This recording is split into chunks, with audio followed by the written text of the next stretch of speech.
Welcome back to the Legends here at NXTGEN Racing as 2026 is gonna kick off in style with the return of these fantastic Legends Ford 34 coupes, and they are heading around the Watkins Glen circuit. Now, as I've been sitting here in practice, my question has been, what are track limits? And the answer that the drivers have given us are, we've no idea, to be totally honest with you. This amazing layout does invite you to extend those track limits around the circuit, and we have been seeing more than enough of that during the practice session as it's been going on in the background. We're sure to see it throughout the evening as well, and we have got a fantastic lineup coming your way for the Legends tonight. We have got 3 races that are going to be hard fought and competing for those race victories across all 3 of the races. Inverted grids. Second race, we'll see the top 15 invert. The third race, we'll see the whole field invert. It is going to be absolutely amazing. No rain expected here today, which means we're going to get some great close side-by-side action in all of these machines. That is for certain. 2 classes once again heading down onto the circuit for this series. We've got the Pro class and the Pro-Am class. The way that you'll be able to dictate that once they're out there on the track is once we've got our little standings up. If they've got the black background behind their racing number, they are in your Pro class. If they've got the white background, well, they're in your Pro-Am class. And if they've got the blue background, that means the safety car is going to be around, and we don't really want that. So we're not going to, hopefully, we're not going to see that throughout the evening. Now, we have got an amazing calendar lined up for you on this one, and this league is going to be running in conjunction side by side with the NXTGEN's touring car, the NXTCC as well. So they're going to run every other Tuesday, and on the weeks that the touring cars are not on, you've got us, the Legends, which means you can get down onto the track and join in both of those fantastic series. Of course, the touring cars now has closed for sign-ups. However, the Legends is well and truly open for sign-ups. We still do have some spaces left available. So if you want to get down onto the circuit after you see this amazing racing that we are going to have tonight, then make sure you head across to the NXTGEN Racing's Discord channel. Go down into the sign-up documents for the Legends and get yourself signed up for this one. It is going to be an absolutely fantastic season of competition. That is no doubt, as it extends all the way through to May as well. It is a nice long season across 10 weeks, and those 10 weeks are here because we start kicking off at Watkins Glen, a fantastic layout to start these amazing Fords around these old Legend machines. We then head across to Europe for the first time, and it's to Germany and the Oschersleben circuit. Now, the Oschersleben circuit has created some fantastic fights in so many different series. It's going to be no different around the circuit as we head over there in 2 weeks' time on February 3rd. We then head across to one of the most well-known German circuits in sim racing and motor racing as a whole, of the Nürburgring. Not the full Nordschleife, of course, but we are running the Kurzenbindung Strecke circuit, but without the arena, which I'm so grateful for, because even though the whole circuit is absolutely wonderful to drive, in these cars, that arena circuit would have been incredibly challenging to get the grips of. We then head across to Japan and the Okayama circuit. We've seen Okayama host so many different series throughout iRacing. It's one of the more popular circuits, I would even say, on the iRacing service. So it is nice to see it heading out in the for the Legends series this season, and it will create some excellent racing, no doubt, as drivers will try to find their way up the order and get those points to their names.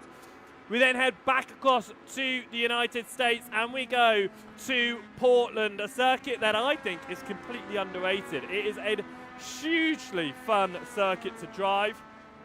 It's one that you can really get into the flow of, but it also invites mistakes. It does invite some really good battling. This is going to be absolutely brilliant from all of the racing going on. Let's find out how it goes out when we go to Portland. We then head back across to Europe for a run of circuits, the Mugello circuit.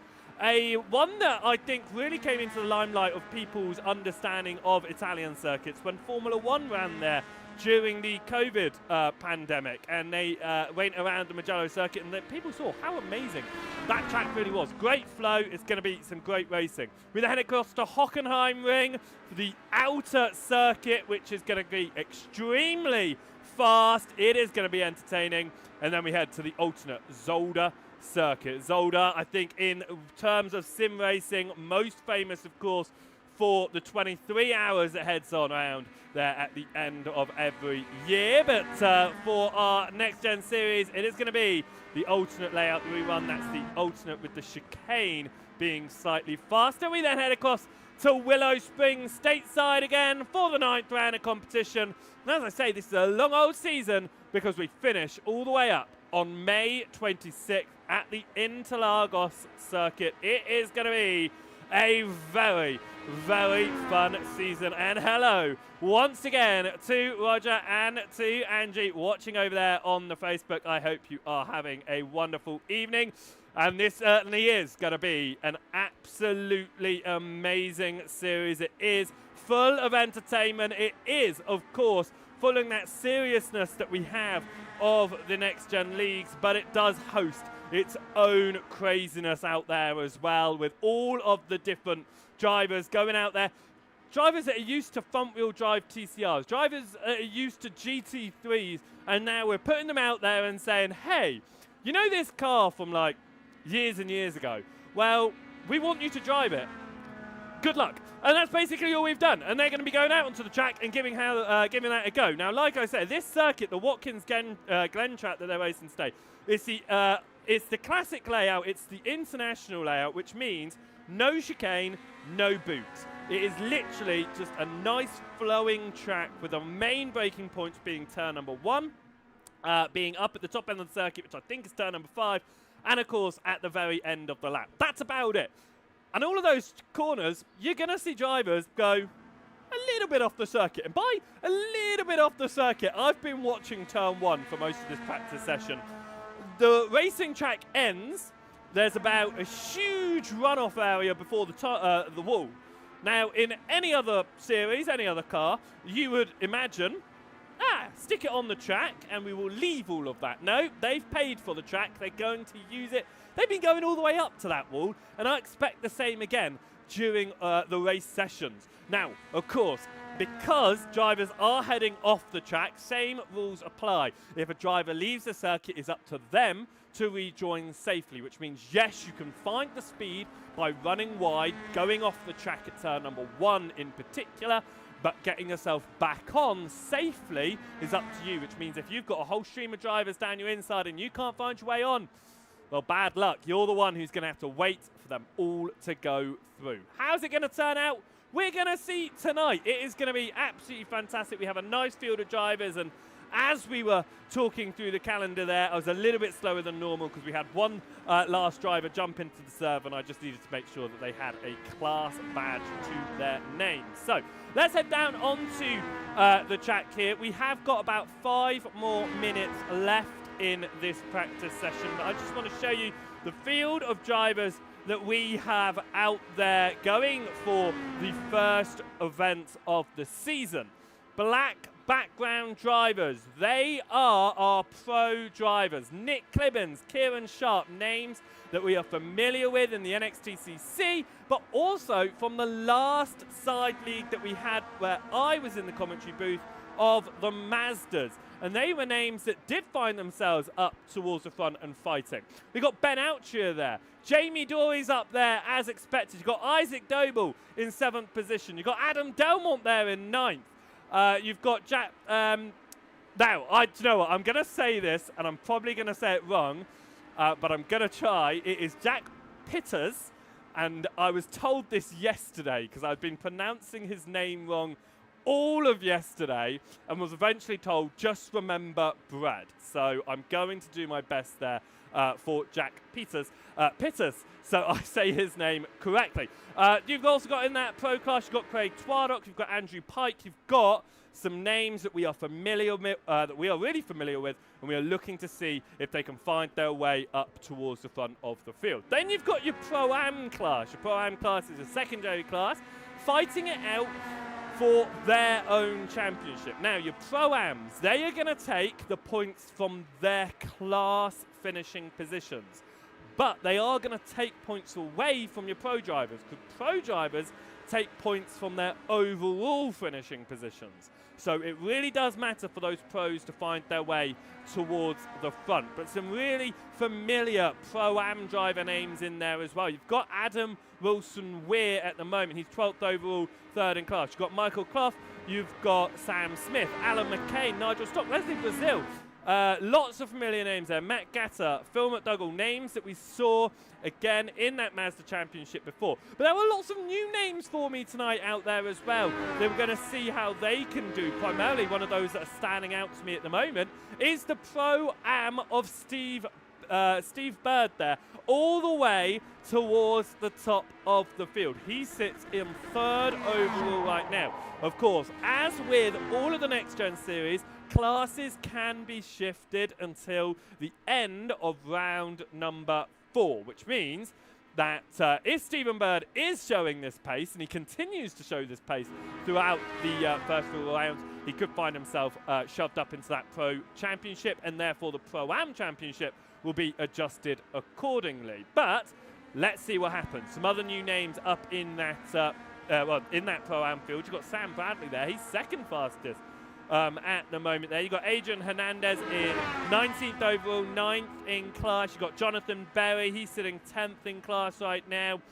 And then you've got a couple of new names over in that pro drivers that, well, new for me anyway. You've got Ned Wharton. He's sitting 7th in class, 8th overall right now. He's one of those new names for me as well. So it's going to be interesting to see how they do around the circuit tonight and trying to see how they can kick off their championship. Now, of course, because this is a 10-week event, it's running every other Tuesday, and there are 3 races every night. There are 30 races in this championship, which means drivers are going to have 30 opportunities to do the absolute best that they can, find all of those points that they are that there is to offer around these circuits, and that is going to start off in qualifying to try and place themselves in the best position possible for the first race of the day. And as we know and love, of course, in this series and in the Next Gen events, it's going to be an open qualifying session. All drivers will be around this circuit running at the same time on the same piece of tarmac, trying to find a little bit of space anywhere and everywhere that they can to try and get themselves into a good position to get in the best lap possible. How's that going to turn out? Well, we're going to find out in about 1.5 minutes' time when the qualifying session will begin. A nice field here, 24 drivers, and as I was saying earlier, there are a few more spaces left available. So if you do enjoy what you see tonight, then don't hesitate. Get yourself over into the Next Gen Discord. Links available on the YouTube, links available on the Facebook for you to go and head across into the Discord, get yourself signed up and to join the remaining 9 events in the league after the start today. And it is going to be a very, very interesting one indeed. These cars always create close racing, and they can create some incredibly just entertaining battles. Talking about close racing, Jamie Doy and Lee Horn were absolutely inseparable in that practice session, both of them placing in an identical lap time there in the 124.171s. Incredible to see, and looking at the gaps between, the intervals between each of the drivers, it is so close, just tenths, mostly even hundredths of a second between each driver. So qualifying is going to be interesting. Are we going to see any partnerships form up out there? Now, Jamie Dory is a driver who loves a partnership. He found a partnership in Isaac Doble in the Mazda MX-5s, and it pulled him up a number of times across the qualifying sessions. Even in series outside of Next Gen, Jamie likes to find a partnership around circuits that require a good amount of draft. And how fast this track is, it really does require a good amount of draft. Now, talking about qualifying, we are underway. We are going to head out here around the Watkins Glen circuit for the first time on qualifying. It is going to be drivers heading in to put out the fastest laps possible to try and pull themselves towards the front. And we can see Kieran Sharp and Ben Oucher following Jamie Dory out of the pit lane there. Dory decides to move across the side. He is going to give just a little bit of space here to try and drop behind. He's going to want the toe. He doesn't want to be leading the chain of drivers on the first qualifying lap of the day. That's where you can push it wide. As you can see, Dory decides to stick it within the track limits there. Carl Thompson not getting his qualifying off to the best of starts. We'll have to visit pit lane once more, but we come to the end of the circuit, and it's nice without that chicane. It's very fast, it's very flowing, and we are going to ride on board here with Jamie Dory to get the first lap underway, and we can see what a lap of the Watkins Glen Classic International Circuit looks like as we head up towards turn number 1. Dory getting a distant toe here. We turn it into turn 1. We forget what track limits are and we push it all the way up to the wall on the outside. Really maximise your angle through there. Almost straight line it out of the corner so you can then head through the S's and along the back straight. Again, this distant toe is going to be helping Dory out, but Oucher has a much tighter toe on the back of Kieran Sharp up ahead, and he is going to go for an overtake there. But this is why Dory wanted to back away slightly, so he wasn't going to have to swap over positions and relinquish a toe towards the end of the lap. Now, up to the hairpin at the very end. Again, you can push it wide here as well. Dory is going to do that on the qualifying lap this time. He didn't do it on his out lap, but this is all still valid. It does not count as off tracks running off the circuits where they are. And now we head up towards the end of the lap as well. Finally onto the brakes proper there as Dory gets it slowed down and into the final turn, trying to find just a little bit of time towards the end of the lap to see if he can overcome what was a slight deficit to Oucher with how strong Oucher's toe was there, and it shows you just how strong the toe was from Ben Oucher because he goes a whole second faster in the lead. Talking about towing, here is a train of drivers all getting toe around the circuit right now as we head up towards turn number 1, and Sam Bradley is on the outside of the number 37 machine, who is Adam Delmont. So the two drivers there running in the same livery. I think they might be well versed in working together as Bradley goes through. In fact, there's a little bit of an accident up ahead, and that is going to cause issues for some drivers that have to jump off of the racing line there. Not too sure who that was. It might have been Alan McCain, and it was McCain who went into the tyre wall, then spun around, avoided by everyone, and he kept it out of the way as well. He's first in class right now, the fastest of the Pro-Ams as we return to the Legends in the midfield. Now this is already showing you how tight the race is going to be. This is qualifying. This isn't even the races at the moment. And you can see just how close it is. It is absolutely incredible how much they are fighting out there right now, but just trying to find all the time that they possibly can. Driver found the most time at the moment has been Isaac Doble, who has found his way to the front. Ned Wharton finds himself into second position right now, ahead of Jack Pitters in third position. Craig Twardock sits in fourth, ahead of Kieran Sharp right now. That's the top five, all of them pro drivers. Other pro drivers not up there at the moment. You've got Clements, Pike, Horn, Oucher, Dorian, Delmont, all down the order. Some Pro-Ams without lap times on the board right now, including Adrian Luis Hernandez in the number 19 machine. Of course, you can push your car off wide through a number of these corners around the Watkins Glen circuit. It will remain valid. However, have just a little bit of a nudge with somebody, getting maybe a bit of a attack from ahead or from behind.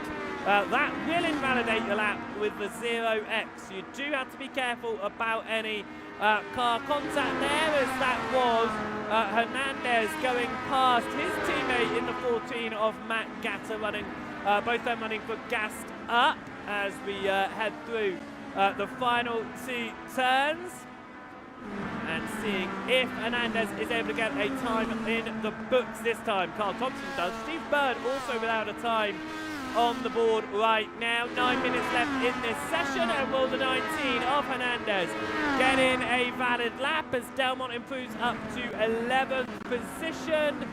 Again, it looks like an invalid lap for Adrian Hernandez, who will be looking once more to try and move up the order. 8/10 of a second off a pole right now is Adam Delmont, but the top 12 are all within a second of your ace pole sitter, Isaac Doble, at the moment as we head up towards the end of the course. And I don't know why Delmont's picture has decided to go on its side. Hopefully it's not some sort of precursor of what might happen tonight. He'll be hoping that he can have a nice clean championship. Of course, last time we headed out in a side league like this was the Mazda MX-5. Delmont fighting Doble for the championship in that one, missing out at the very last hurdle of Mosport. He'll be wanting to put that into the back of his mind and focus now on the Legends. Of course, he is heading out there in the NXTCC, as well as most of our drivers are heading out on the Legends on the off weeks from the touring cars. That's Lee Horn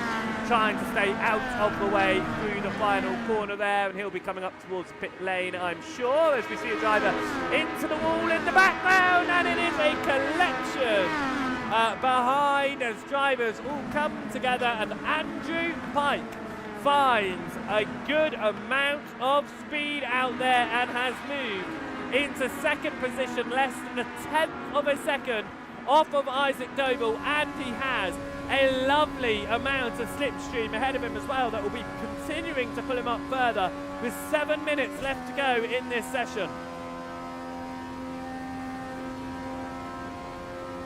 Along the back straight, we are riding on board with Andrew Pike, who moved into second position. Will be looking to try and find his way past Isaac Doble, who is currently our provisional pole sitter, and seeing if he is able to potentially take a pole here.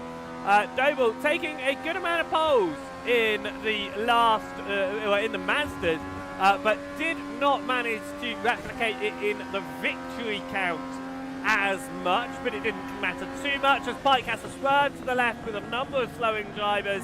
That's going to impact his lap time. He's going to run off the circuit there. It still counts as a valid lap, though. He hasn't got to worry about that being invalidated, but it is going to slow him down towards the end there as Andrew Pike heads across the timing line, and we come up towards the end of the lap, and Pike finds time on that one. Andrew Pike, even with the slow cars in his way, Andrew Pike has placed himself into provisional pole position. That is exactly what Pike would have wanted, not what Isaac Doble, who sits just ahead of the racing on the racing track, would have wanted. He falls now to second position. And first time watchers within the Pike family, we've got Liam and Shannon from Doncaster watching as well tonight. I hope you are enjoying the racing event, and what an event to come and watch for the first time, as Andrew Pike has found himself at the very front of the field here at the Watkins Glen circuit for round number 1. 3 races coming your way tonight, of course. First race is going to be gridded by this qualifying session. Your second race will see the top 15 reversed.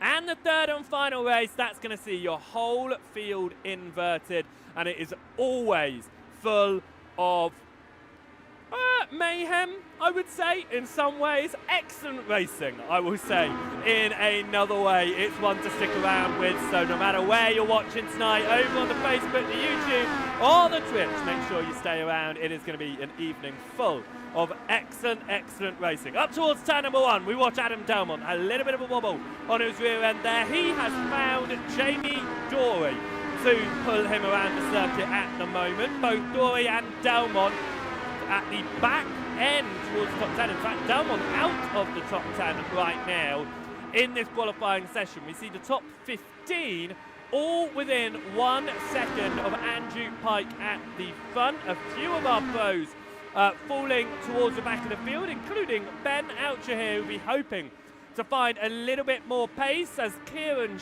Sharp moves on to the front row of the grid alongside Andrew Pike and knocks Isaac Doble down into third position. Now, Oucher was able to take a victory in the Mazdas when we headed out in those. It was a one-race victory for him. Can he find his way to victory lane at some point this season? Right now, Watkins Glen not looking like one he'll be able to take a win in race 1. However, with the invert from the top 15 in race 2 and the full grid invert in race 3, absolutely anything can, and as we have seen, often does happen in race number 3. Up towards turn number 1. Forget what track limits are here. Welcome to the Legends. We head around through turn number 1, completely off the circuit there, as Adam Delmont has gone from outside the top 10 onto provisional pole position. About a tenth of a second clear of Andrew Pike. Pike now down to second position, still on the front row, but Adam Delmont has found that time out of absolutely nowhere there. Pike dropping back a little bit here, potentially looking for somebody to work with, because there is nobody around and you just aren't going to find that time without some support. But what this does mean is him backing out here, he is going to have just 2 more opportunities at getting in a time good enough for pole position here as we head up through the final turn for Andrew Pike, and he gets a new lap underway without the toe in front of him. He does have a teammate behind him trying to figure out who this is. It's the number 200 chasing down. That is Craig Twardock. Now, this actually looks like Pike is helping Twardock to pull him around rather than he is going for his own time lap here. Will there be a swap around for the final lap of asking? Now, that is a question worth asking, as Adam Delmont remains in that provisional pole. Will anyone else find time? Andrew Pike moves out the way. Through goes Craig Twardock a lot earlier in the lap than I thought they would have switched, to be totally honest with you. And now Pike actually goes to the inside of Twardock again, and they're running side by side. And there's contact. That's going to invalidate both of their laps there from the teammates. I wonder what the thinking was there, because that's now invalidated both of their laps and will mean Twardock is behind again, which means Pike does not have anyone pulling him along on the final lap of asking. It looks like it will still be a front row start for Pike if other drivers aren't able to find their way up towards the front of this field. And right now, 7 of our pro drivers take the 7 top spots. The remaining 4 pro drivers sprinkled throughout the field there. Alan McCain, though, put in a time good enough for first in class right at the beginning of this session, and he has continued to hold at the top of that field in the 212 machine, running there, giving his teammate a little bit of an advantage with the toe. And again, they go side by side, and Nick Clibbins backs down a bit as Steve Bird heard what I was saying and has decided to put himself into that pole position spot ahead of Alan McCain. And it's a little bit of an upside down parking lot through turn number 1. Can McCain find time enough to go past Steve Bird here on his final lap here in qualifying? This is going to set your grid for race number 1. We head up now through the final turn and up towards the timing line. And Alan McCain, is he going to find time to move past Stephen Bird? It's a 1:24.8, which is 0.6 of a second slower than his personal best. Other drivers then have managed to put in their times, and that looks like qualifying is going to come to a close here at Watkins Glen for the first time this season. Sam Smith, though, in the very last moment of asking, also gets past Alan McCain in that Pro-Am field and moves through into second in class, the position ahead of Alan McCain overall as well. Qualifying then is done here at Watkins Glen, and as the drivers will get themselves gridded, we will talk you through the grid for the first race of the day around this Watkins Glen circuit. And you can see already from qualifying how interesting it's going to be. The toe, it means everything. We are going to see drivers go 3 wide. I dare to say, even at points, drivers will peak for a 4 wide along the back straight. It is going to be interesting to see the different racing lines they take, especially into turn number 1. See who can come out on top on the first lap of asking, because we are going to see drivers head wide. We are going to see some drivers, I'm almost certain, stick onto the racing surface as well. And of course, if you do leave the racing track, it is up to you to rejoin safely, which means a driver does not necessarily have to give you the space to let you back on the track. If you've decided to leave the track, well, you are going to have to be the one to find a safe place to rejoin. Now, we are going to prepare ourselves for what is going to be 11 laps of asking here. Let's have a look at how our grid is going to stand here. For the first race of the day, Adam Delmont is going to start this one on pole position ahead of Andrew Pike. Kieran Sharp will start in 3rd, and Isaac Doble is in 4th position. Ned Wharton finds himself in 5th, and the fastest of the Pro-Ams, Stephen Bird, will find himself in 6th position. 7th position goes the way of Nick Clibbins. 8th for Jack Peter. Sam Smith will be in 9th position. Alan McCain in 10th position. Craig Twardock will be in 11th, ahead of Michael Clough. 13th position will go the way of Jamie Dory. Leslie Brazil will be in 14th. 15th will be for Nigel Stock, Sam Bradley in 16th. Adam Wilson-Weir will start this one in 17th, ahead of Lee Horn, 18th position. The 19th position will be for Ben Oucher, ahead of Jonathan Berry. Matt Gattel will start in 21st. Adrian Ruiz Hernandez will start in 22nd position, ahead of Phil McDougall. Carl Thompson will start in 24th. And that will be the rest of the field, as we have 24 drivers preparing to head out for the first race of the season. And they are out there on the track behind the trees. We can see just a couple of them past the RVs there. There they are, lined up along the back straight, preparing to get themselves green here. It is a rolling start, and they will roll around from this point on the racing surface. So just a couple of corners to get themselves warmed up and ready before we head down into turn number 1. And it is going to be 11 laps, as I say, of racing action for the first 2 races here. Adam Delmont will start on the inside line. That's the left-hand side of your TVs or your screens, whatever you're watching on. Andrew Pike will be starting on the outside of turn 1. That's the right-hand side of our screens in the 57 machine there. Right, the pace chuck has begun. Our drivers have started to roll around the circuit. And as you can see, a little bit of tyre warming in the background there from Ben Oucher, who is just trying to get a little bit of heat into his tyres. We prepare then for the start of this one as we head up towards the final turn. Adam Delmont will lead the way ahead of Andrew Pike. They run side by side through the final turn, and is Kieran Sharp in 3rd position just behind Delmont. We prepare for the launch here up towards the start of this one. The green flag is waving, and away we go up towards turn 1. Delmont holds the inside line as we go 2 by 2 at the front. Will we stay that way as they get through the first turn? They do.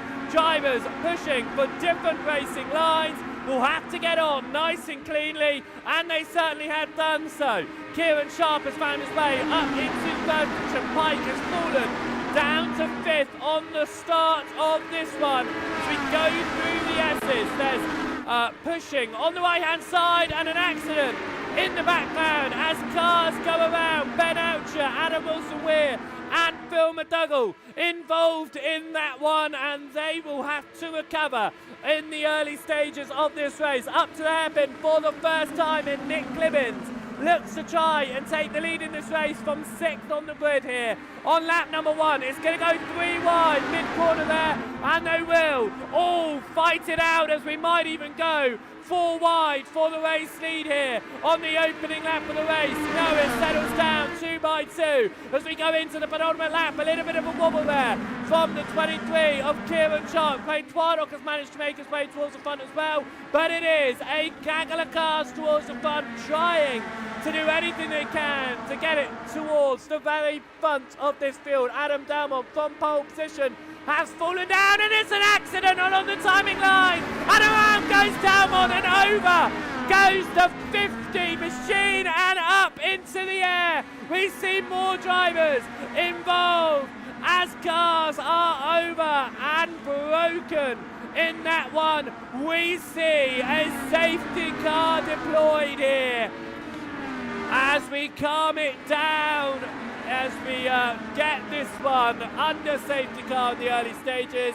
And let's get that timer. I don't know why it's time. It is laps there as we go under caution here around the Watkins Glen circuit. It was a very big accident out of the final turn. It was the 200 of Craig Twardock that spun initially, and it was contact with Clibbins into Delmont. That was the initial part of the contact there.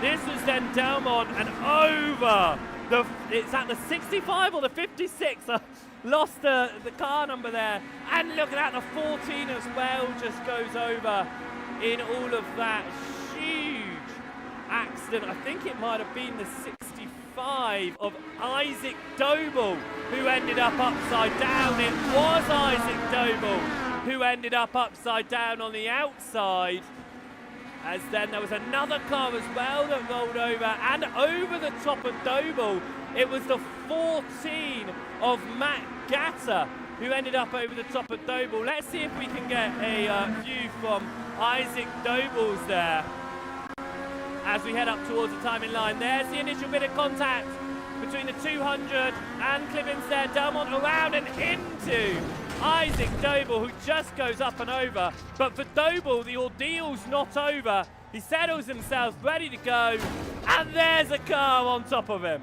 What could have been what could have been over and done with certainly wasn't, as that race continued. A huge amount of accident coming in together there, but drivers settled themselves down here under the safety car for the first time tonight, or the safety truck, we should say. And as Max says over there, what a chaotic race and a combo. It certainly is. These races always create absolutely fantastic racing, and of course 2 fast repairs for drivers to use, which means those that were involved in the accident have found their way down pit lane and are back out again, looking to try and do something in a second run around here. Kieran Sharp is the man out at the very front of the field here after the first lap of asking until that safety car came out, up 2 places from his starting point. Ned Wharton holds on to second. He started in 5th in this one. And Jamie Dory, he started 9th. He has found his way all the way to 4th. Andrew Pike, though, down 1 position off of the line, starting on the front row. However, he did drop it right at the very start of the lap, and that definitely looks like he saved it, really, with dropping down the positions. It kept him out of the accident that was Craig Twardock and Nick Clibbins, of course, who was the initial contact that lent into that accident. Oh, Alan McCain there. Black flag for him. Was that a pit? It was speeding into pit lane there for Alan McCain, who comes down pit lane to get his car repaired as well. And we'll get that one fixed up. But back towards the front of the field then. We are under caution, but the lights are off on the safety truck, which means that we will be going green this time around, which will be for the final 7 laps of asking. This is only the first race of the day, I will remind you all. 3 races coming your way, 2 of them running around on 11 laps. That final race with a full inverted grid is just a little bit longer, and will probably look at being about 16 or even 17 laps of asking. Now we head up towards the end, towards the end of the first long straight as we slowly crawl our way around the circuit, and these legends warm their tyres up. And of course I'm talking about the drivers, not just the cars, as they prepare for the racing here. Stephen Bird, he holds on to the lead of the Pro-Am field. Michael Clough has moved his way up into second, but Adrian Hernandez is up 7 class positions from the start of this race. He finds himself 9th overall, 4th in class, and just off of Sam Bradley, looking for a potential podium here in his first race as well. So let's find out what they can do as the safety truck will peel off the racing track this time around, and we will get going once again as we are sure to see close racing, just as we did before the safety car was called out for that accident along the pit straight. Funnily enough, it is normally the straights in which the legends do have accidents. In the corners, they seem to run quite well. Right, up towards the final turn we go. The pace truck is going to pull off, and Kieran Sharp is going to be the man who pulls us away from the start of the restart. Here we go. Kieran Sharp pulls away at the front ahead of Ned Wharton. Andrew Pike following behind her in third. And we already go side by side as Jonathan Berry goes up the inside of Lee Horn, looking to make it 3 wide into turn number 1. They've got enough space to do that, of course, as we push out wide towards the wall on the outside. And what was a nice launch at the front of the field for Sharp is going into a battle as Ned Wharton is directly behind. He is fully aware that Sharp's teammate Pike is just behind as well and chasing down. Steve Bird gets past Jamie Dory as that was Kieran Sharp around. I think there's been some contact with the slipstream. Bump drafting these machines, you can do it, but you have to be incredibly sensible. And we're going to have to find out what happened here to Kieran Sharp if we can. As as it has been a nudge from Ned Wharton, and it sent Kieran Sharp, the race leader, spinning into the wall. As Hernandez looking to try and hold off the pro drivers behind. He's got a huge collection of cars chasing him down. Andrew Pike is now into the lead of this race as we go side by side through the final turn in the bottom end of the top 10 here, and it is going to be Jonathan Berry, who's just falling down the order here with the drivers passing on his inside up towards turn number 1, and once again we go 3 wide through turn 1. This time Berry, instead of being on the inside, is stuck on the outside line, and this is the group of cars that are trying to keep it together. 3 drivers just scrape the walls in the background there. We had a little bit of a nudge as we tried to go through, and another accident once again. Craig Twaddle's got up in it, and a huge wreck, and the 774 just finds himself rolling down the field. That was Carl Thompson. Gets himself around here. Will they sort themselves out? It is a huge collection of cars trying to get themselves sorted, facing back the right way. It doesn't look like any of them have got race-ending damage somehow there, as we go back up towards the front here, as Jamie Dory has invited himself into the fight for the lead here. Goes to the inside of Andrew Pike. Is going to swap around to Pike's position once again on the other side, as Ned Wharton looks to try to get that inside line as they run side by side up towards turn number 1. A big nudge there from Stephen Bird. Bird is leading the Pro-Ams here, but he has a real chance of getting an overall race win as he moves into 3rd past Jamie Dory through turn number 1. Stephen Bird is pushing it hard in that Pro-Am field right now, as Pittas moves past Adrian Hernandez behind as well, as Hernandez and Jonathan Berry are now side by side for 2nd in class. There's a little bit of a nudge between the both of them, and the 19 is around Hernandez. He gains 7 class positions, but he finds himself into the wall here.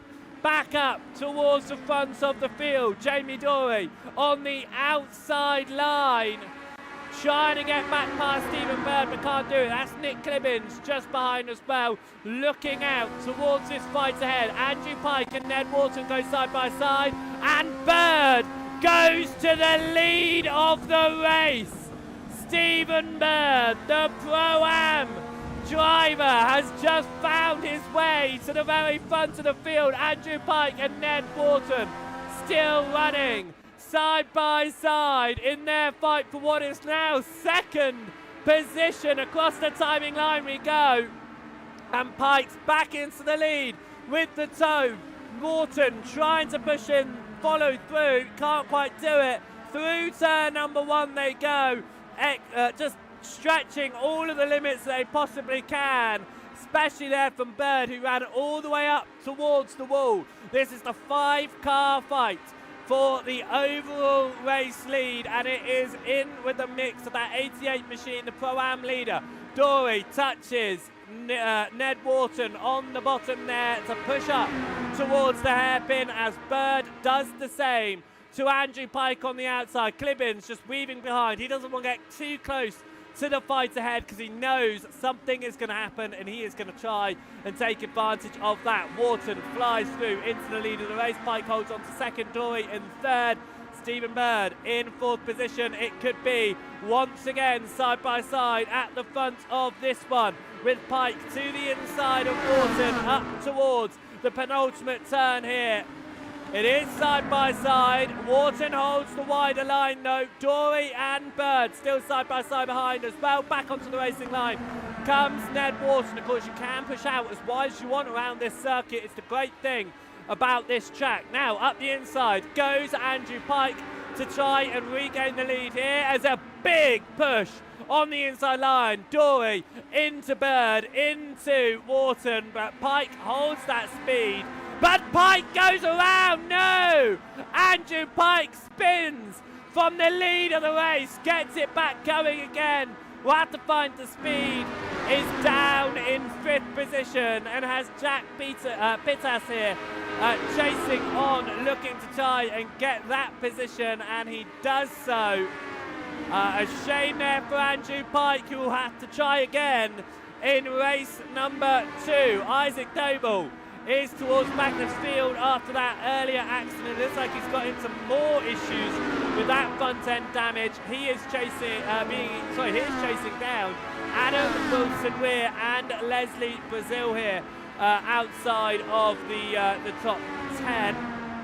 15th position, I think. I need to get that to display overall and not class positions, so I know who on earth we're looking at. But this is pushing here from Isaac Doble, trying to push past Adam Wilson-Weir on the inside. Doble will have to drop behind. It was pushing Leslie Brazil there. Brazil will hold on to that position for now. Back up towards the front fight, and these are your leading 4 drivers as they head on to the penultimate lap of asking, and Stephen Bird once again is looking to try and not just take a class victory, but take an overall victory. And I know Jamie Dory has got his notepad out there in 3rd position, just noting down that Stephen Bird might not be a Pro-Am for much longer, as he is very much within this fight and showing his pace. How is he going to do in the remaining 2 races this evening? It is wait to find out. But right now, how is it going to go with a lap and a half left around the Watkins Glen circuit? It is 2 by 2 at the front of this field, with Wharton and Bird on the inside, Dory and Clibbins on the outside. Clibbins just not pushing Dory as much, doesn't want to get involved in this early stage. He's still, I think, just waiting for something to happen in front that he can benefit from. Pike has got back past Jonathan Berry, moves into 5th overall, as here comes Jamie Dory into the middle, and that was Ned Wharton backing out of the fight. Stephen Bird, however, is taking the fight to Jamie Dory as we come through the final turn. It's a slide from Jamie Dory. Just a small one on the back end, but he has lost a tiny amount of time there. It's not going to matter too much with the slipstream. Is he going to go for the move up towards turn number 1? No, they stay single file through turn 1, and Stephen Bird, it's the leader's curse through turn 1. Stephen Bird goes around, and will that be class position to Jonathan Berry? It is. Jonathan Berry takes the lead in the Pro-Am field, but it's back to the fight at the front of this one. It is Nick Clibbins at the front. He's just stayed behind all race long, watching, knowing something was going to happen, and he is using it to his advantage now. Clibbins in the lead, ahead of Jamie Dory. Ned Wharton behind in 3rd position. Dory going for the tighter exit here, looking for the speed. They all push wide, and Clibbins doesn't want Dory on his inside. Dory goes to the outside. Wharton backs off slightly. Is he going to make it 3 wide? No. He looks to follow Clibbins through.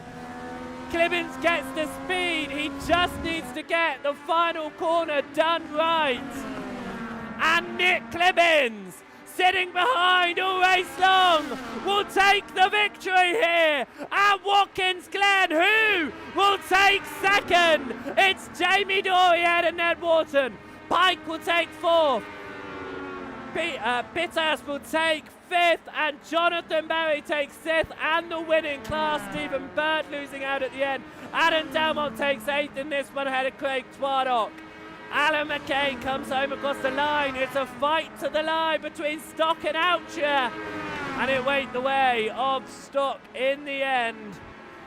And what a race that one was. Absolutely fantastic as our last drivers come across the line. Race number 1 is done, but in no way are our races over tonight. We still have 2 more races coming your way. What a fantastic result, and let's get our final results from that one in race number 1 here around the Watkins Glen circuit. Nick Clibbins took home victory in the end by 65 hundredths of a second over Jamie Dorey. Dorey holding on to second by just 22 hundredths over Ned Wharton. Andrew Pike spinning from the lead, came home in fourth. Added Jack Pitters in fifth. Jonathan Berry took home the win in the Pro-Am field ahead of Stephen Bird. Bird also spinning from the lead of the race. Adam Delmont came home in eighth ahead of Craig Twaddock, and Alan McCain took home the top 10 and a third position in class. Nigel Stock came home in 11th ahead of Ben Oucher. Kieran Sharp came home in 13th position ahead of Adam Wilson-Weir. Sam Smith finished in 15th with Isaac Doble after rolling his car. He came home in 16th. Leslie Brazil home in 17th ahead of Matt Gatter. Michael Clough in 19th ahead of Phil McDougall. Lee Horn took home 21st position in the end. Adrian Hernandez a lap down along with Sam Bradley, and Carl Thompson out of the race 5 laps before the end. Race number 1 then done and dusted. As I say, 2 more races left to go. But before we get on to that one, I will see if there is, if we're able to pull anyone in here following that amazing race. And in fact, almost everyone was involved in an accident in that one that's available, but I will actually pull down Ned Wharton here. Ned, you finished that one in 3rd position. It was a race-long fight for the win. How do you feel about it? Ooh, I can't hear you at the moment, Ned. Give me 1 second. I'll see if we can figure this out for you. As always, there's something going on with our audio. We'll try that one again. Can we hear you now? Yeah, can you hear me? Yes, we can, Ned. How was that one for you? Yeah, it was pretty good. I didn't expect to be fighting for such a good result, like top podium on my debut race. But obviously, luck went in my favour, and I found myself in the top 3. I left it a little bit late at the end. We're playing like silly games, trying to get to the back of the slipstream, so then drive past each other to the line, but I left it too late. As I say, you were fighting up there at the front. We saw you back out going up towards the final lap. Was that all about, you know, you needed to be behind for the slipstream? Yeah, you don't want to be leading, but, well, normally you don't want to be leading, but in this case it turned out to be good to lead. But as you can see, going up to the line, we all closed in so much. I reckon if the finish line was another 100 or 200 metres up the roads, it would have been completely different. Right, does mean then you'll be starting the reversed grid for race number 2 in about 13th position. How do you feel about that? There's obviously a lot of accidents in that one. Do you think you can move through? Exactly. Well, hopefully people will have learnt a little bit about what to and not to do after that first race. So we'll see if there's another big crash. But after seeing what happened on the straight at the end of the first lap, yeah, anything can happen. I think I could either finish last or get a win. All right, well, good luck for race number 2, Ned, and well done on your podium. Thank you very much.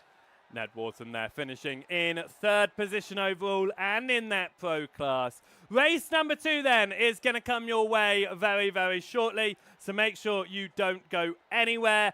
But you do have your drinks and your popcorn ready, because if race 1 was anything to go by, the inverted grid from the top 15 is just going to make this one even more interesting. We will be back in about 5 minutes' time as we prepare for race number 2. We'll see you then.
Hello, welcome back here to the Next Gen Racing's Legend Series for the 4th season of competition.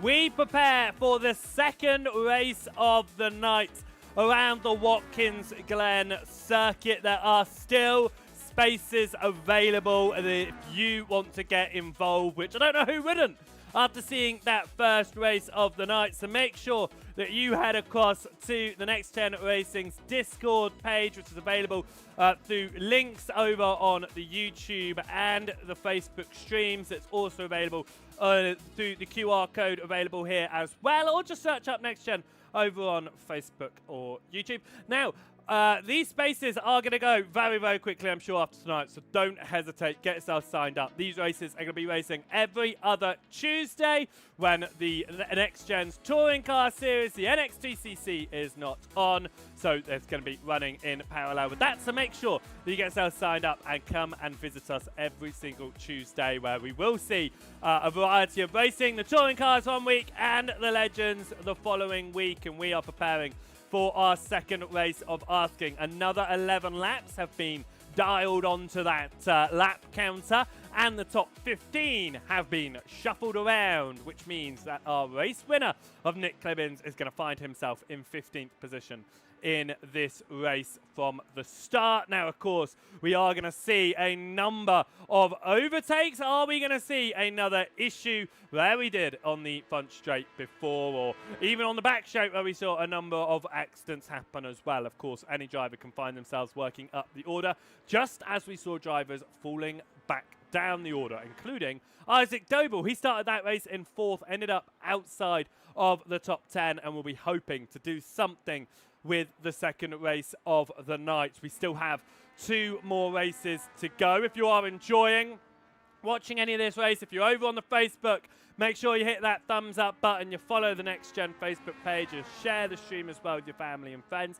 If you're watching over on the Next Gen YouTube channel, make sure you hit that thumbs up button as well. Make sure you hit that subscribe button. You'll be notified when we go live every single week for the variety of broadcasts. And if you're watching over on the Twitch channel, make sure you hit that follow button as well, so you're notified when we go live multiple times throughout the week over here on the Twitch channel. Now, we are going to get ourselves down onto the racing surface here, because we have about 45 seconds until our drivers will begin gridding up for the second race of the day. Now, once again, it is going to be a rolling start for our drivers. They'll have a couple of corners to get their tyres up to temperature before they go racing down to turn number 1. Now, of course, the first time we saw anything major happen was along the front straight, but there was an incident through the S's on the opening lap as well. So let's see if drivers are able to keep it clean in race number 2. There has been an advisory comment from Jamie Dory along those that saying, please try to hold lines, otherwise it will end in an RIP. So let's make sure that we don't have any more flipping cars for the drivers' sakes. For our sakes, we say bring it on. We had a lot of fun in that one. I'm sure we will in that, the next one as well. As race number 2 is about to begin. Warm-up is over here, and drivers will take their grid spots for this second race of the day. Another 11 laps, like I say, on the board. So let's have a little look at how this grid is going to start out. And we are going to see Sam Smith at the front of the field alongside Adam Wilson. We're Kieran Sharp. He was spun in that one. He's going to find himself on the second row and in with a chance to take the victory. He's going to have Ben Oucher just behind, however. Then you've got Nigel Stock. He'll be starting this one in 5th ahead of Alan McCain in 6th position. 7th is going to go the way of Craig Twaddock. 8th for Adam Dalmont ahead of Steve Bird. Jonathan Berry will start this one in 10th. Jack Pitters will start in a 11th position ahead of Andrew Pike.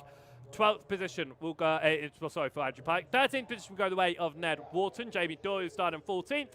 And Nick Clibbins, our race 1 winner, will start in 15th. Isaac Doble just missing out on the invert. Will have a lot to do from 16th place on the grid. Leslie Brazil will start this one in 17th ahead of Matt Gatter. Michael Clough will start in 19th. ahead of Phil McDougall. Lee Horn will start this one in 21st position ahead of Adrian Hernandez. And Sam Bradley will be at the back of the field for the second race of the day. I hope you guys are ready and you have got yourselves your drinks and your popcorns for this next race, and you are ready for another 11 laps, about 15 minutes of pure racing action. Will we need to see that safety truck out on circuit again in race number 2? We saw it in race 1, and we saw a number of massive accidents, but obviously the one that took out the majority of the field at the along the pitch straight is where we saw the lights go back on that pace truck, and he came out of pit lane to slow all of our cars down and prepare them for a restart, and it allowed all our drivers to get back up into the field again. Of course, some of them then dropped back with more issues, but will we see anyone take an approach like Ben Altria did to warming up his tyres in race number 1, where he just wheel spun it off of the line completely to try and get some temp into his tyres? Not so much this time. There is a little bit of wheel spinning going in there, a little bit of smoke kicking up, but Ben Oucher certainly showing us how to do it in race number 1. Not as much this time, but that is weaving from Sam Bradley at the back of the field, just trying to find a little bit of pace, and we are going to get our formation lap underway here, and we prepare to go racing. Sam Smith will start this one on the very front of the field, and it's going to be Adam Wilson-Weir behind. The flag is in the air as we prepare to go green for the second time tonight, and the green flag is out, and already we have drivers trying to go 3 wide up towards turn number 1 for the lead of the race. We are going to go 3 wide. Twadok, look for the inside. There's contact behind, but it does look like everyone has come out of that one without going the wrong way somehow. But it is Adam Wilson-Weir who has moved to the very front of the field. Contact behind. 3 drivers involved in that one, and another one collected into the wall. That was looks like Phil McDougall, Alan McCain and Nigel Stock, and I think Andrew Pike involved in that as well, which is a shame for the man who could have taken win in the first one. This is up towards the front though, and it goes 4 wide for the lead. Settles back down to 3 wide here as we get into the hairpin as drivers go for alternate lines. Craig Twadok has moved into the lead of the race. It's Wharton and Dalmont fighting out for second. Ned Wharton has done a great job on this invert. Started this one in 13th position and is going for the lead once more. He's on the outside here. Adam Dalmont's to the inside. Dalmont was taken out of the fight for the lead on the opening lap of the race as Wharton goes sideways. Twadok's around, and that is Ned Wharton after a great launch. Slams into the wall. Adam Dalmont though leading the way as the rest of the field come up through. Ben Oucher has also found himself tumbling down the field as well, and once again is showing the time when I want to show the laps. There we go, across the timing line as Kieran Sharp moves up past Sam Smith here to move into what will be 4th position. As Adam Wilson-Weir will actually regain past Adam Dalmont. Dalmont's gone a slightly wide line turn 1. Wilson-Weir went for the tighter line. It does mean they go side by side for the fight at the front as Jack Peters here is just behind, and once again it is 3 wide, but this time this 3 wide is 2 rows deep. Will they sort themselves out before the corner? They certainly do. That inside line of Adam Wilson-Weir and Sam Smith back out the front of it of Kieran Sharp and Isaac Noble, who started this one in 16th on the grid. Move up the order and go to first and second line now. Dalmont though fighting with Noble. Noble very wide line there. Will come back onto the racing surface for the fight for the lead. But right now Dalmont and Sharp are the 2 that are side by side up towards the end of the lap as Dalmont's through. Sharp under attack here from Isaac Noble as the train of drivers behind just try to see if there's anything they can do about gaining their own positions there. Sam Smith holding on to second in class right now behind Adam Wilson-Weir across the timing line. The field of drivers go, and that is Jack looking to get up the inside of Isaac Doble into turn number 1, and it turns out the inside of Kieran Sharp as well. And it looks like he is going to be able to hold on to second, but right now Sharp has got some speed on the exit. So we'll regain that for now, but it is constantly changing. The places that they get this speed is constantly shifting and alternating. It is making it, it just constantly changing at the front, and it's great to watch. Isaac Doble, for example, fighting for the lead before, down to 5th now. Here comes Jack Peters, so Peters is looking to get through around the outside, won't be able to, sorry, up the inside, won't be able to do it. Adam Wilson-Weir was stuck in the middle in the 022 machine, as Adam Delmont once again moves back into the lead, and here comes Kieran Sharp to re-fight for that position right now, constantly changing, as Sharp is directly behind Delmont into the penultimate turn of Asking, as Pittas there in second position is looking to once again get up the inside of Adam Delmont, and it looks like he is going to be able to do so. Can he hold the overlap? No, he can't. He settles back down right now, as so does the field behind, but once again he sees that opportunity open up towards turn 1, and he is not going to hang around and wait. He gets the inside line. Adam Delmont pushing the extreme wide line. Where's he going to appear?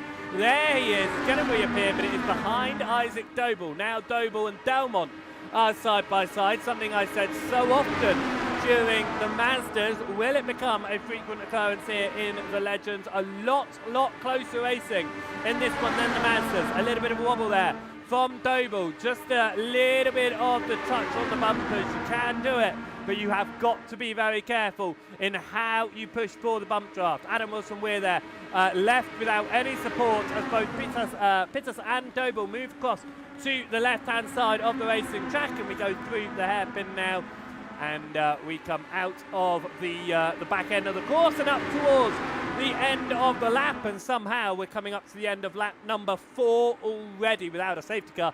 This one feels like it is going to go extremely quickly as we continue to watch the fight at the very front of this field, being led right now by Jack Pittas.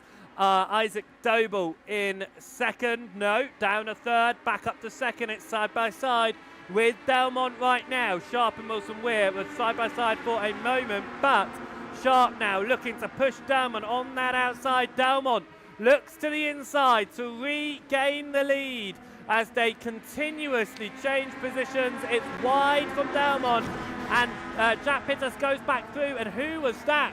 Hard into the wall there, because someone's just hit the wall. I think it was Stephen Bird and Adam Wilson-Weir. It looks like they've come together. Adam Wilson-Weir was facing the wrong way. What has happened here between the two of them? It's a wobble from Wilson-Weir, and it is a huge hit from him into the tyre wall. Stephen Bird is going to have to get himself straight up again, but once again Bird's race has fallen backwards again, but this time a mistake from Wilson-Weir causing that for him. Sam Smith now the leader of the Pro-Ams as Jack moves back into the lead past Adam Delmont. Isaac Doble's there, Kieran Sharp looking to get involved. Sharp stays on the racing surface, gives enough room for those coming back on. Of course, he has no requirement to give them room, but there was almost certainly going to be contact if he didn't. Delmont to the inside here through the penultimate turn. You've got Clibbins and the leader of the Prime class, Sam Smith, the two teammates just behind as well. They can see this side-by-side fight for the lead going on. Delmont on the outside once more, holds on to it yet again as we come up towards the timing line, and yet again Jack Pittas here going to the inside of turn number 1. Clibbins gets in a purple and is closing in to this fight at the front. It's a huge slide there for Adam Delmont, but he holds on to it. But Isaac Doble now has moved into second position, and here comes Nick Clibbins to try and get himself involved in this fight. Ahead of him that he can see, Sharp to the left-hand side is going to almost drop out of this fight as Clibbins is going to run to the right-hand side. As, whoa, that was a big moment there from Kieran Sharp to go defensive with Clibbins. Clibbins actually had to hit the brakes. You heard him come off He hit the brakes there to avoid any contact with Kieran Sharp, and Clibbins is not going to be happy with that. Of course, Clibbins looking to try and take potentially back-to-back race victories in the first 2 races of the day.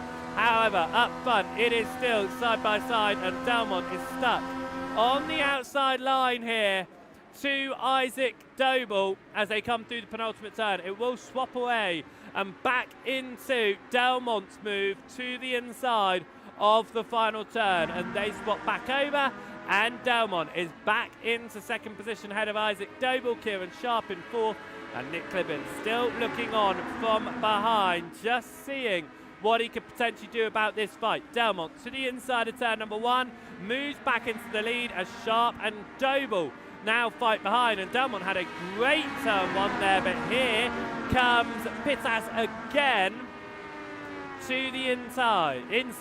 It will turn to the outside, and it is still side by side with Isaac Doble coming in. Now Sam Smith is in 4th because I believe Nick Clibbins has had an issue with Kieran Sharp towards turn number 1. What happened there through turn 1? Sharp was to the inside of Doble. It's a wobble into the wall, and is it an issue then? No, it just looks like Clibbins had his own issue there. He wasn't involved in Kieran Sharp's mistake at all, but it has allowed Sam Smith through. It looks like Ben Oucher might have had some sort of issue up towards turn number 1 as well. He's lost the rear end in a big jump into the air, and he keeps it out of the barrier and will need to recover. He's in 15th position right now. Of course, race number 3, we are going to see a full invert, and right now that would put Adam Wilson-Weir onto that pole position spot ahead of Adrian Hernandez. Right, up towards the timing line once more, and yet again it is side by side for the race lead, but this time Isaac Doble decides not to push really anyone. He stays behind, looking to see what he can do, and what he can do is get to the inside of Jack Pittas there for 3rd position, and Doble will now fight for Delmont on the lead of this race as they run side by side through the S's. It will switch back across in Doble's favour, and Doble is going to get the push here. Is Sam Smith going to push anyone in this fight? No, he stays very much to the left, and Delmont now falls slightly behind, will not be able to fight with Doble, and has to drop in behind the leading 2 drivers as well, as Nick Clibbins flies past Sam Smith, who lets him through, and he is back into this fight for the podium, which now includes 4 drivers once more, with Jack Pittas leading the way ahead of Isaac Doble, and it is going to be Adam Delmont there as well. Are we going to see it 3 wide? No, we're not, as Doble comes back on. He's now side by side with Nick Clibbins. Pittas is to the inside of Delmont and looking to try and regain the race lead once more. It's going to go the way of Delmont through the final turn as it cuts across, and Adam Delmont will lead yet again across the timing line, this time going on to 3 laps to go here. But once again, we look for the race lead up towards turn number 1 as Pittas to the inside of Delmont, and there is more than enough room between them there as Delmont goes very wide once again, and yet again it's allowed Isaac Doble to just take that 2nd position. Yes, running wide gives you the speed on the exit, but the initial speed, it doesn't help you out with how far you run. And once again, Doble and Pittas are working together. This time on the outside line, Delmont has not been hung out completely to dry though. Does have the push of Nick Clibbins behind, but they do not quite have the same amount of work going on here as Pittas and Doble. Now remember, Nick Clibbins stayed behind until the very last lap of asking, where he then moved from, you guessed it, 4th position to the lead of the race. Can he do something similar here as we head up towards the penultimate lap of asking? This race has felt pretty much like we've just watched the lead fight go around, but it has been incredibly close all race long between these 5 drivers, as Sam Smith, yet another Pro-Am driver, getting themselves involved in the overall fight as well, and with anything and everything that can and does happen in races like these, Smith certainly still has a chance to win. Now, Doble leads across the timing line onto the penultimate lap. Dalmont to the inside once more. This time, Dalmont's going to run that tighter line as Doble runs a wider line. It's 3 wide as they come back onto the circuit, but Doble is going to have to drop behind. Dalmont is going to be able to hold on to it right now and regain the lead of the race as well. He carried more speed there than Jack Pittas did as Doble is trying to run on that wider line. It's not going to work because he doesn't have anyone pushing him along. You've got Jack and Adam working together on that inside line. Now Jack moves to the left-hand side. Dalmont, though, going to hold the inside line as we come up towards the final lap of the race. That was a back marker just up ahead. Is he going to play a part in this fight, as it is Adam Wilson-Weir in the 022 machine who will be getting the race 3 pole position with the full grid invert. Through the final turn, Adam Dalmont here will lead the way as we go onto the white flag lap. Isaac Doble has dropped back just a little bit. Could be under attack here from Nick Clemens, but right now it is the fight at the front. Dalmont and Pittas that we need to look at, and it's a spin from Wilson-Weir, and it is going to be collection from Nick Clemens and from Jack Pittas in that one, with Wilson-Weir going around. I said, will the back marker have an effect on the fight for the win? The answer is yes. A massive effect there as Adam Wilson-Weir loses the rear end. He's on the brakes, you can tell he's on the brakes, but it just wasn't enough to keep his car from sliding, and a big hit there. It's not all over and done with here, as Doble is going to get the toe. It's Doble and Dalmont once again. It's a battle for the ages, and Isaac Doble looks to the inside of Adam Dalmont. Dalmont has been able to hold that outside line and turn it into the inside through the final turn all race long. Doble does not back out of it though, and for the second race in a row we're going to have a drag race to the line. Who is going to come out on top? I can't tell. Oh my word, it's Isaac Doble by 1/1000th of a second! By 1,000th! Isaac Doble wins race number 2. Sam Smith takes an overall podium and first in class. As the rest of the fights come through, it took a while for the sim to register who actually won that one due to it being so close. But Isaac Doble wins the overall race by 1/1000th of a second in the end, as Sam Bradley and Jamie Dory fight it out up towards the final turn. Dory's going to be on the inside of Bradley here. Through the final turn they go. Dory's going to find the speed on the exit, and Jamie Dory is going to hold on to 18th position there. That was absolutely incredible. I'm just going to see if we can get back once more to this fight. Through the end, Isaac Doble and Adam Dalmont coming up here towards the timing line, and we're going to see if we can get a view that sort of allows us to see how close it was here, because Isaac Doble and Adam Dalmont in race number 2. I mean, race number 3, race number 1, sorry, we thought was close, but I don't think, well, unless they tied, you cannot get any closer than that.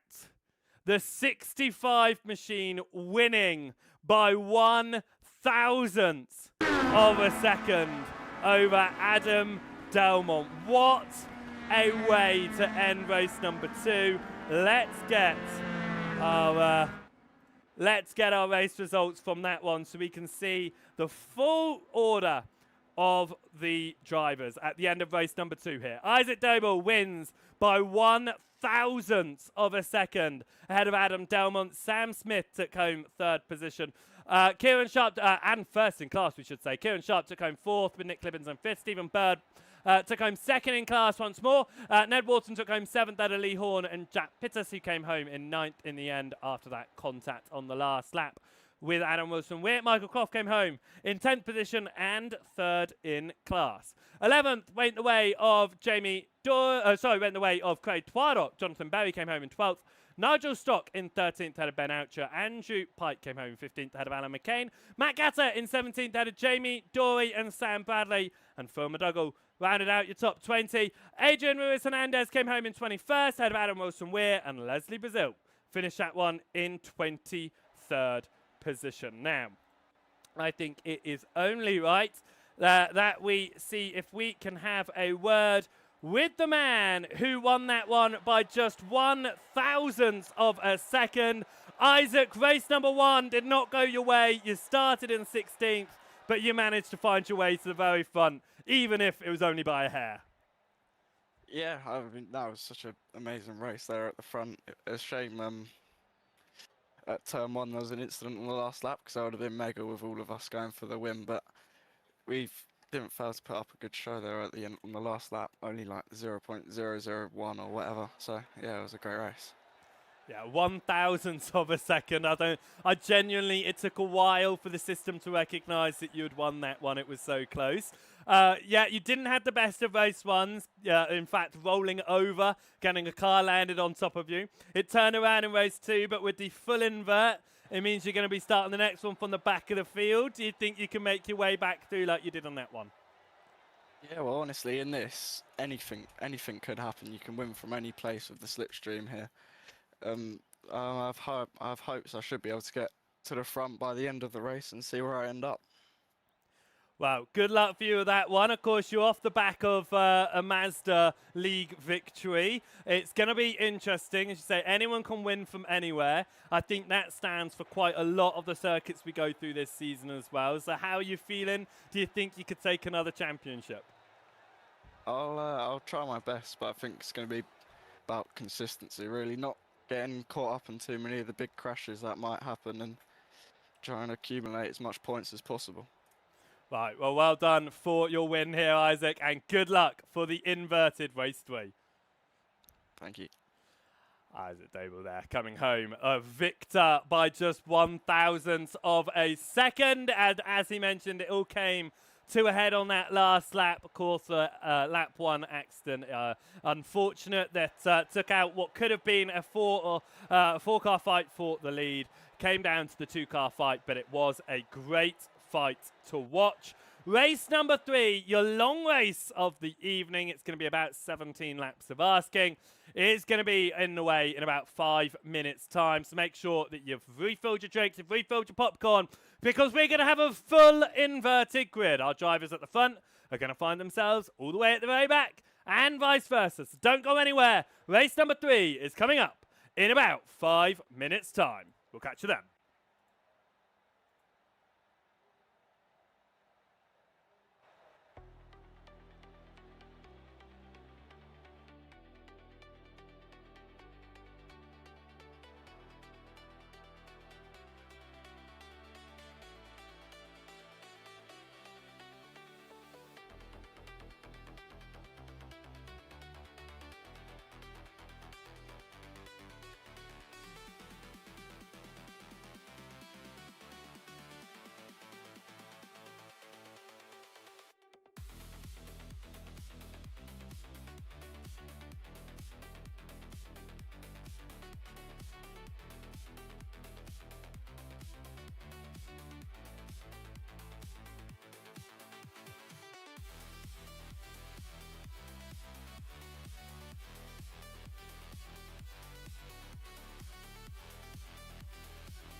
welcome back here to the NXTGEN Racing's Ford Legends Series for season number 4. We are here at the first round of asking at Watkins Glen. 2 races have already happened tonight, and they have been absolutely brilliant to watch. Race number 1 went with a 3-car fight to the line. We thought it couldn't get any closer, but race number 2 proved us wrong, as we only had 1/1000th of a second separating Isaac Doble from winning the race to Adam Delmont, who came home in second. Race number 3 then, and we are going to see a full inverted grid for this one, which means our drivers at the back are going to find themselves all the way at the front for this one, and vice versa, which means drivers such as Nick Clibbins, who won race number 1, who was there towards the front in race number 2, is going to find himself all the way at the back here in the final race of asking. There's going to be a lot on the line. But as we spoke to Isaac Doble after race number 2, anyone can win from any position in this series, especially around a circuit like tonight where it's all about slipstream. Track limits almost disregarded as well. So if you're watching in any of the 3 channels, then welcome in tonight. I've been seeing lots of people throughout the night, and some that I have missed throughout nights as well. We've got Aula Tufu watching around. We got over on the Twitch, you got Wetness Stein watching on the Facebook as well, both making comments of the size of the safety car in comparison to the Fords in race number 1. And you are absolutely right. They genuinely were diddy in comparison to the safety car, well, the safety truck, we should say. We also had Edward Radfish watching over on the Twitch as well, and Slugger over there as well. So welcome on to all of you watching over on any of the channels and over on YouTube as well. Hello there to Metal Bomb 269 watching tonight over on the YouTube channel. And if you're watching on any of the channels, make sure you're hitting those likes, those follows, subscribes, whatever they might be, on each of those 3 individual platforms, that you're notified when we go live in these races. And if these Ford Legends is an event that you have absolutely loved watching tonight and you want to dabble your hands in it, well, wait no longer, because the spaces are going quickly, but there are still a few spaces left in this series, and you can do that by heading across to the NXTGEN Racing's Discord page and getting yourself signed up. Like right now, do it right now, because you don't want to miss out, and these spaces are going to fill up quick after what we've seen tonight. So yeah, head across to the Discord and get yourself involved over there. But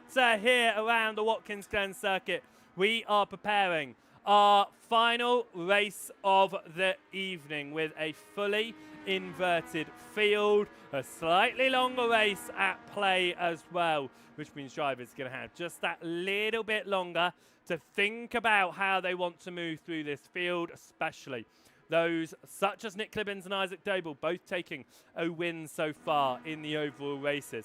Of course, over in the Pro-Ams, where you got Jonathan Berry, he won the first Pro-Am race of the season at race 1 here. And race number 2, outweighing the way of Sam Smith. Smith also getting an overall podium with the issues for those ahead of him as well. And we will see if Stephen Bird is able to find his way to a Pro-Am victory after issues in both race 1 and race 2 for him took him out of contention for the lead in the class. But we are preparing for the final race of the day here at the Watkins Glen circuit. Warm-up now coming to a close, which means that we are just about to prepare for race number 3.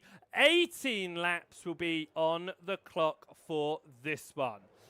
Phil McDougall there, giving a wave over in the YouTube channel as well. What are you doing over here, Phil? You're starting in 3rd position. Get yourself back focused on the track. Let's have a look then at the grid for the final race of the day. Adam Wilson-Weir will be starting this one from the front of the field after finishing the last race at the bottom spot. Adrian Hernandez will be starting in 2nd, ahead of the man over on the YouTube, who's over there for some reason. It's 3rd position, Phil McDougall. Sam Bradley will be starting this one in 4th, ahead of Jamie Dory. Matt Gatter will be starting in 6th position, ahead of Alan McCain. Andrew Pike will be starting in 8th. Ben Oucher will be starting in 9th, Adam Nigel Stock. And then you got Jonathan Berry and Craig Twardock in 11th and 12th position. 13th goes the way of Michael Clough. Jack Pitters starts in 14th, and Lee Horn in 15th position. Ned Worth will be starting in 16th. Stephen Bird will start this one in 17th position ahead of Nick Clibbins, 18th position. 19th position will be Kieran Sharp. Sam Smith will be starting in 20th. Adam Delmont and Isaac Doble, the two men that sprinted towards the race 2 line to be finished just a thousandth of a second apart, will find themselves at the back of the field for the final race of the day in 21st and 22nd position, respectively.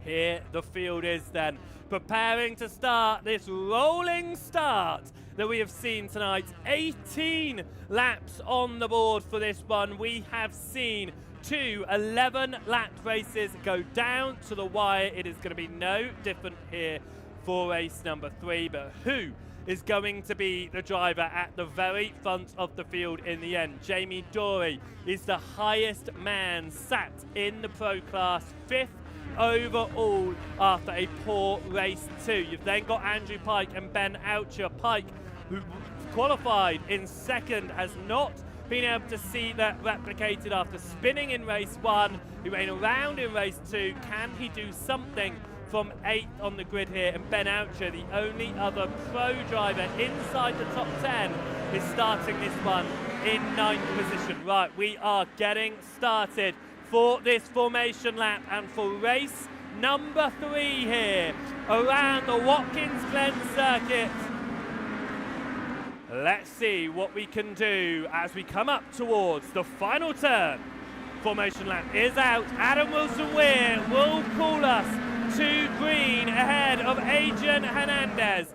Phil McDougall and Sam Bradley will be just behind as we come up towards the timing line. The green flag is in the air. It drops early, and away we go. Already a car onto the grass there as we go side by side up towards turn 1. It was 5 wide in the background as we head into turn number 1 here, and drivers try to keep it facing the right way, spreading out through the first turn and getting it back onto the racing circuit there without any issues. Are we going to see an accident through the S's this time? No. We stay green through the early point on the S's. And there's an accident at the front, and once again, Adam Wilson-Weir finds himself around. Jamie Dorey was the man who collected him, and it is a number of cars caught up in that one, but they all find themselves facing the right way in the end. Adam Wilson-Weir is the last man to come through at the back. Alan McCain, though, is looking to go side by side with Craig Twardock for the lead in this race. Andrew Pike is in to 3rd position right now as well and has had a good start. Jonathan Berry up into 4th position as it stands. Caught up in that accident towards the back was Gatter, Smith, Clough, Dorey, Wilson-Weir and Kieran Sharp. Through turn number, the final turns, and that's the 212 of Alan McCain, who goes sideways and around here, side by side, for Jonathan Berry and Hernandez for the lead of the Pro-Am field as they come up towards the timing line. Lee Horn holds over Ned Wharton in 7th overall. Right, we go up towards turn number 1, and it's still side by side. A little bit of a lock up there for Sam Bradley, but he gets it through without contact, as they all do. But once again, we have cars running side by side, and Jack now looking to move up the order this time after the unfortunately getting collected with Wilson-Weir on the final lap of race number 2. He does have more laps to work with it here in this one. But he has worked his way up to 7th overall right now. I hate that it keeps on defaulting to class positions. Let's get that fixed there. 7th overall there as Ben Oucher moves his way through into 3rd as it's side by side in this fight for the podium right now. Twardock is just pulling away, but Pike and Hernandez are the two that are side by side in the fight for 2nd position right now. Hernandez leading that Pro-Am field, looking to try and take it to make it 3 different Pro-Am victories victors in the first 3 races. Will we see the same in the overall as well? Up towards the final turn we go, and again here comes Fernandez, this time on the outside of Jonathan Berry. Berry looking to try and get that inside line. There was a little bit of a nudge, but they all face the right way without too much contact. Lee Horn though getting pushed by Sam Bradley here. Luke and Jonathan Berry drop down the order. Nick Clibbins gets in the purple as he looks to try and take his second win, and around we go. That's Berry around at turn number 1. A very big hit there, and it looks like Isaac Doble was involved in that one as well, as he now gets himself facing the right way. Let's see if we can figure out what happened there. It was contact with Sam Bradley, and Doble was collected, and both of them went into the wall there.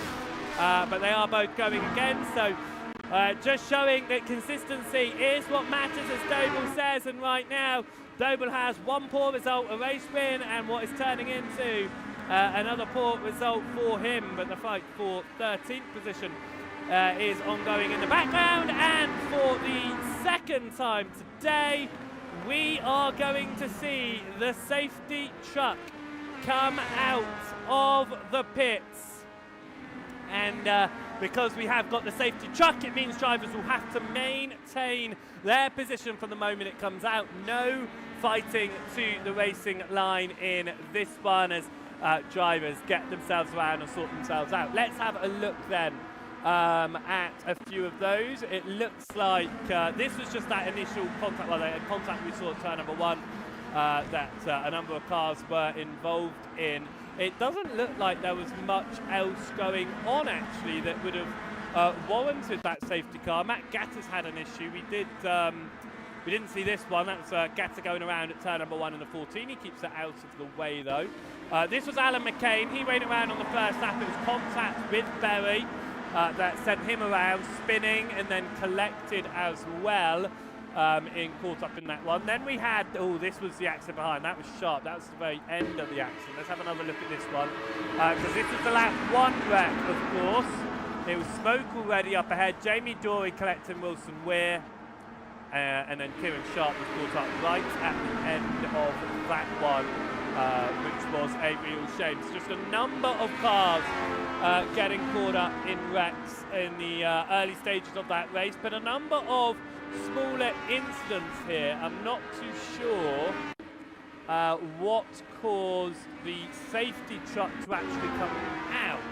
I think it was mostly there were a number of smaller incidents in the early stages of this race that split up the field. We did call the safety truck then, and we are under caution, like I say, for the second time tonight. The first time we saw the pace truck come out was in race number 1, following that massive wreck along the start-finish straight. But it is out once again here, and we will stick with those comments that the Legends, they just look miniaturized compared to the truck. They are absolutely tiny.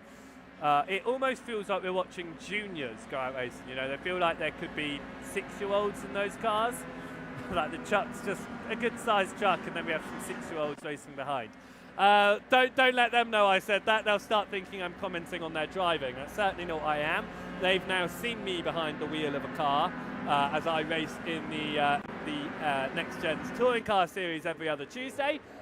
You can see me fail in that one, so make sure you watch along on the NXTCCs, which will be every other Tuesday in correlation with this one, which means next week we'll get the touring cars, 2 weeks time we will get the Legends back out again, and it will alternate like that all the way through to the end of May. What a wonderful, wonderful 5 months we have coming your way, so make sure that you hit that follow button, that subscribe button, whatever button it is on any of the channels that you're watching, so that you get notified when all of these wonderful broadcasts are, so you don't miss out on any of them. And of course, returning this season, this year, will be the next season of the GT3 Championship as well, which runs on a Thursday, so make sure that you don't miss that one either when we return. Lots going on at NXTGEN, and it is lovely to see these Legends back out on the circuit once more. They have always created some absolutely fantastic racing. Tonight is no different. Some really close contended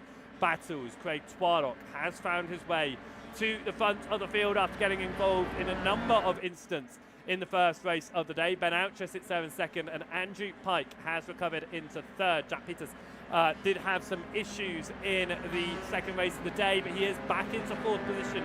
Does have an opportunity once more again. Lee Horn runs around in the top 5. Hernandez leads the Pro-Am. Stephen Bird is once again in second in that Pro-Am. Can he take the 88 to a class victory at some point tonight? He's always been there, but something has always gone wrong. Lights were off on the pace truck at the start of the lap. What that does mean is we will return to racing on the 6th lap of asking, and we will go for 13 more laps of racing action around the Watkins Glen circuit, with Twardock leading the way and Alan McCain following up at the rear of the field. Jamie Dory started this one in 5th. He was involved in that first lap accident as well, out of the S's. He finds himself down the order with Kieran Sharp. Isaac Doble down there as well. Jonathan Berry. Some names we were seeing in the front falling down for issues on the start of this one. Right, we prepare to go racing once more, and once more Craig Twardock leads the way. He weaves along, but he gets going, and we go green. Isaac Doble and Jonathan Berry are black flags on the restart, most likely being out of position. But because of that, it means their black flags are rescinded. We go through turn number 1, and that was Andrew Pike. Andrew Pike goes around at turn number 1. He falls down the order on the restart, and Michael Croft down there with him as well. Not what either of them would have wanted. Lee Horn now on the back of Ned Wharton, looking to try and move up the order, but here comes Nick Clibbins on the outside as well, as Clibbins returns towards the front of this field once more. A battle for second. Norton holds on to that second position right now as Horn moves into third. Oucher stuck on the inside. Adam Delmont to the inside line will try to take the victory here in race 3 that he was not able to do in race 2. Remember, Delmont started this race in 21st position. Overall, he's up to third. Anyone can win it from anywhere, is what Isaac Noble said after race 2. And that is certainly being shown here now as we come up to 1/3 of the way through the final race of the day. Through the final turn we go. It's side by side for Craig Twardock and Adam Delmont. Twardock pulls out ahead though and will give a nudge to Wharton of a bit of a bump draft, but Delmont gets back to the inside as it's side by side between Horn and Oucher behind, as well as there's a slide there from both Horn and Twardock. But they both hold it. They both remain the right direction without losing positions as well. Ned Wharton, though, looking now to try and take the lead past Adam Delmont. Twardock pushes Delmont, moves for a moment to see if he can make it 3 wide, but he isn't going to have any speed there. But here comes Stephen Bird. Look at the speed that Stephen Bird carried on the outside. Of course, he doesn't have anyone pushing him now, so he'll drop back behind, but that initial boost of speed at the start there, as that's Delmont side race and around. At the front of all of that was, who was that around at the front of all that? It was Ben Oucher. Nick Clibbins was caught up in that one as well, so Oucher spins and finds himself towards the back of that one. Here's how that one works out for him, as it was just a loss at the rear end. It was a nudge. It was a nudge from Clibbins, and Lee Horn thrown out off of the circuit as well with that one, but Oucher recovers down in 19th position now. Ned Wharton finds himself with a bit of clean air, but I'm sure it won't stay that way for long. Is Twardock going to work with Delmont here to find themselves back up towards the fight for the front? It looks like it, because he doesn't go for the overtake there, just pushing Delmont, although on the exit he does get a nice run, but again dropped behind Delmont there, looking to work together to just close that what was a 7/10 deficit to Wharton. It's down already to less than a tenth, and in fact Wharton falls down as he just sees the charging pack behind him. He just lets them through. He said that he tried to do this in race 1 and he waited a bit too late to make the move back through. Wharton knows being at the front is not all that it's cracked up to be, especially in a race like this. It remains side by side behind then with Pittas and Hernandez as Pittas is trying to get back towards the front after getting involved in that last lap accident in race 2 that took him out of contention for a win. He's going to try and find his way back there now. He can see the fight going on ahead, which includes Stephen Bird, who was also fighting for a win in race number 1, but he spun himself out of that contention from the lead, as we saw Andrew Pike do as well in race number 1. Up towards the timing line though, and the 28 machine is going to have the inside of Stephen Bird in the 88, and he goes to the inside of Craig Twardock as well to move into second position. A slide there from Twardock gives Pittas the position of second place right now. And Jack is going to like this one. He is going to want to move back through. He's got the support over on the Facebook with Robert there, saying unlucky for race number 2, but fingers crossed for this one. He is up there once again on the podium. Craig Twardock, though, looking to regain the race lead if he can, but that's a defensive move from Hernandez, who has moved towards the front of this field, and once again Stephen Bird is there, but it is a fight for the Pro-Ams right now as well.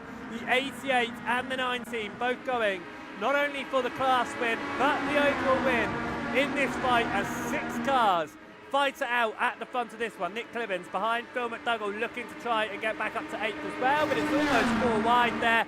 It is going to be 4 wide for just a brief moment. There's a little bit of contact there for Twardock and Bird, but everyone keeps it facing the right way into the final turn and around. In the background there was, I believe, I can't even figure out who it was. I thought it was Jamie Dory. Looking at the livery, it was. I was surprised to see Dory so far back up the order again, but he spins it in the penultimate turn. It's side by side once more for second position as we go 3 wide on the exit as Stephen Bird finds time by keeping it tight instead of pushing out wide, and he moves into 3rd position side by side between Wharton and Hernandez behind as well. Bird, is he going to slot in? No, he stays out wide. Could be pushed by Wharton here. No, Wharton goes for his own line, but he is going to be pushed by Hernandez. The 2 Pro-Ams in the middle right now. It is the pros surrounding them like a hunting pack at the moment. Up towards turn number 1. Hernandez backs out of it. Bird does not. He pushes in to second position, but stuck on the outside of Twardock right now as the fights continue on through on this 10th lap of asking. We're heading down to 8 more to go. Penultimate corner we go to now, side by side behind, not for the lead, but once again it is Bird to the inside of Pittas there, but couldn't quite do it. As now Bird could be under attack from Isaac Doble. Doble was involved in that accident, one of the accidents that brought out the safety car. He has found himself back into 5th here. Of course, he won race number 2. Could he find himself with 2 wins to his name out of this one? Here's Pittas, moves back into the lead of this one for a moment ahead of Delmont, but does hold that inside line now as we come through the S's, being chased by Craig Twardock and Stephen Bird and the rest of the pack too, because there's not that much of a gap until you get back down to Kieran Sharp, who's about 2 seconds back. So that's the top 11, and that's the 65 of Isaac Doble. After finding his way up the order, he finds his way back down it once again, and it's just a little bit of contact there with Craig Twardock that sends him around. Jack Pittas is back into the lead of this one ahead of Delmont. Stephen Bird is back into 3rd position. Ned Wharton will be looking to do something, and after a recovery drive of the century for Isaac Doble, he's back down the order once more with Jamie Dory towards the back. Now Adam Delmont has a good opportunity to try and take a win here after coming home in second in race number 2 after a challenging race number 1. It almost made its way in that second race, just a thousandth of a second separating them. He crosses the line 8 thousandths of a second behind Pittas, but he moves into the lead before turn number 1. It's side by side for Craig Twaddock and Ned Wharton. In fact, they go ahead to try and go side by side with Stephen Bird here as we go through the S's, and that is going to go the way for Twaddock, but Alan McCain getting involved now in the Pro-Ams as well. The Pro-Ams, they can get themselves involved just because they're in different classes. Of course, the Pro-Ams taking their points from class results, and the Pros, though, they take their points from their race results, their overall race results. So they really don't want the Pro-Ams up here, but it's going to be, and it's contact, and Dalmont's around. A huge accident into the hairpin. More cars trying to avoid the gaggle that just expired at the hairpin. But what happened in that one? Dalmont getting pushed here. Was it contact from behind that caused it for Dalmont to go sideways, being pushed, and Twaddock just pulls to the right. Craig Twaddock just pulled to the right there. I think he was pushed, actually. If we watch that from behind, he's being pushed by, I believe, Clibbins behind. Oh, that's a hard one, but another huge accident there. Right, back up towards the front, though, because it is a fight for Alan McCain, Ned Wharton, and Jack Pittas, who are looking to try and take the race victory here with 6 laps to go. Alan McCain in that Pro-Am class.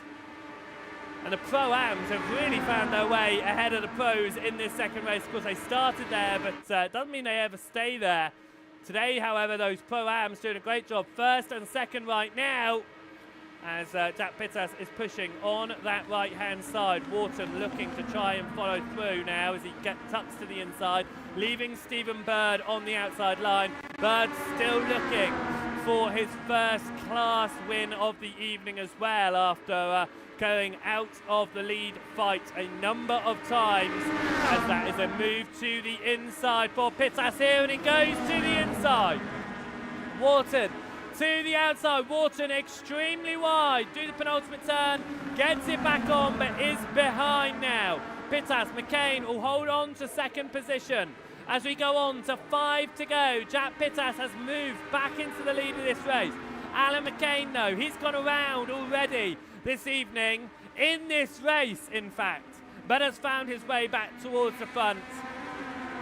As Wharton carried a lot of speed into turn 1, it gets in the initial overlap, but he does fall back down again, and Pittas once again holds on to the lead of this one, and Stephen Bird now behind is looking to try and get through. As we ride on board, so we can see what it feels like to be in one of these cars as we head up towards the hairpin. It's side by side, you've got 2 cars to your right, but this outside line is shaking, it is moving. The inside line is not so much. Bird and Wharton both back out slightly there, but they are going to stay running side by side. Wharton falls ever so slightly behind.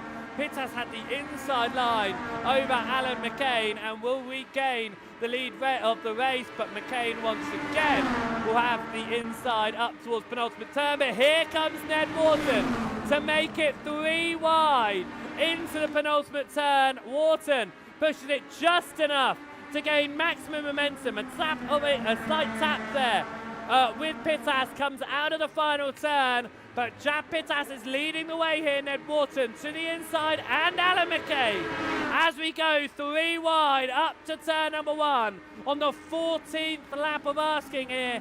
Alan McCain moves into the lead. We saw this happen last lap, and it alternated all the way back again.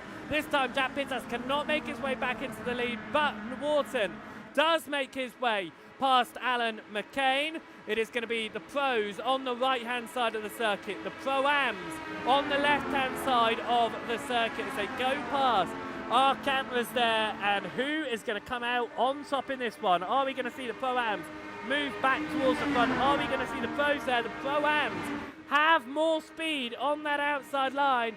Alan McCain and Stephen Bird are going to hold on. As we head up to the hairpin though, Wharton looking for that inside line, gets past Bird.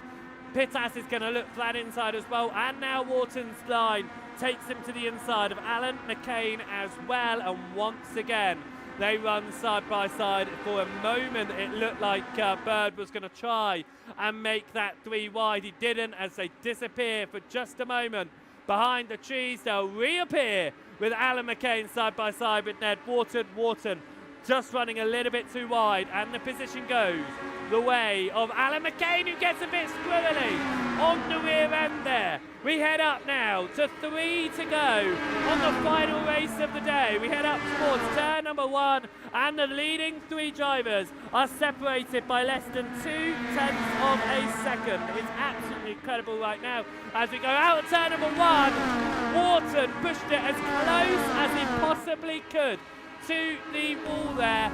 So we ride on board with Pittas, who sits in 4th position, chasing down McCain, Bird and Wharton. McCain looking to go around the outside of Wharton there, but that was Bird giving Wharton just a bit of a nudge to get some speed. Pittas, it looks like he's going to try and do the same to McCain. It's not going to be enough though, because that inside line just gained so much momentum early doors along that straight there, and then Pittas is going to go up the inside of Alan McCain as well as Stephen Bird. He is fighting for the overall win. He is trying to stay ahead of McCain as well though for the class win. Up towards the penultimate corner, as we also head up towards the penultimate lap right now. You can see that train of drivers behind, Sharp, Clibbins, Smith and Stock. Don't count them out of this victory yet. They were about 2 seconds behind not too long ago. With 2 laps to go, they could definitely pull themselves back into the fight, because if they are running in a line working together, whereas these 4 at the front are fighting, McCain and Bird side by side in towards turn number 1. Pittas has got that inside line on Bird. Bird carries the speed though. It's a little bit of a wobble there from McCain. It's going to force him wide, and it's going to give both Pittas and Pittas and Bird his inside line. Bird had to back out though, and here comes Wharton. It is 3 wide through the S's, and Pittas is the one who had to back out of that one just to avoid any sort of contact. That gap behind though down to 0.8 of a second, and that train of drivers is very much going to be in it on the final lap of asking, and with it are 2 of McCain's teammates, Clibbins and Smith, through the hairpin now, and we are looking like we are going to have a 7-car fight for the win here as we head up towards the final lap of asking. It's side by side yet again at the front of the field, but Bird is the man on top. He's got Wharton to his inside though, as we look to go about 3 wide into the penultimate turn. We are going 3 wide as Kieran Sharp in the 23 is getting involved straight away here after pulling up towards this fight. A little bit of a snap on the back end there, but he holds it. Across the timing line we go, on to the final lap of asking, and it was 3 wide for a moment. It settles down. Pittas moves past Wharton into turn 1. Wharton will be wanting to do this because he is going to want to get the speed on the S. It's a slide though, and here comes Kieran Sharp. It's all going to be down to the final lap of asking. 7 cars are in with a chance of taking victory here at Watkins Glen. It's side by side behind as McCain falls behind Sam Smith. Smith now leading the Pro-Am field. It's going to be a push on the inside. Kieran Sharp pushed by Ned Wharton, and it's an accident with the 3 teammates all involved in that one. Wharton's around as well, and it will leave just Kieran Sharp and Stephen Bird fighting it out for the win here. Will it be the pro driver? Will it be the Pro-Am driver who takes the victory? Stephen Bird has been wanting to take a class victory all evening long. Can he turn it in to an overall victory here? He looks to the inside just a moment on Sharp. The door was not there. It looks like this is going to be victory for Sharp as we come up through the final turn. He's just got to carry the final amount of speed here up to the line to keep ahead, and Kieran Sharp wins. Stephen Bird, after trying all evening long, finally takes the victory here, and it will go the way of Andrew Pike, who takes third ahead of Jamie Dory. In the end, the rest of the field all coming through at that one, but we are going to see this accident, but just go jump a bit further back here of what actually occurred here. It was McCain who moved up and just collected the field. It was McCain there who moved up the order. They just moved through just a little bit. And I want to see how Horton was caught up in this, because he was ahead of it all. We look off the rear. There's the initial contact. Oh, it was just a clip.